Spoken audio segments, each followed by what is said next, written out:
Això és el que proposa l'exposició Caput aut Navis, a cara o creu.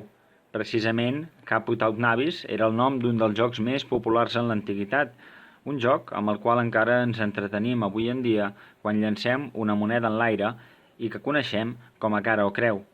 Així, a través de la mostra d'estris de joc que s'han conservat, es convida el visitant a jugar i conèixer una part interessant de la nostra història, com jugaven a la prehistòria, en el temps dels ibers i dels romans o a l'època medieval.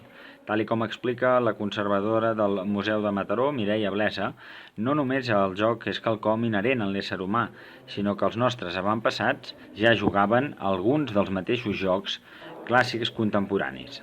A més ens hi veurem reflectits perquè no jugaven tan diferent a nosaltres. Fa 2.000 anys o fa més de 2.000 anys, ja en època ibèrica, ja ens trobem jocs molt semblants.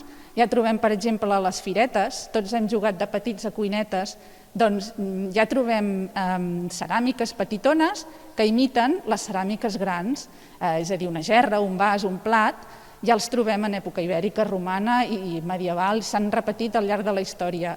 La mostra es pot visitar fins al 22 de novembre a Can Serra del Museu de Mataró.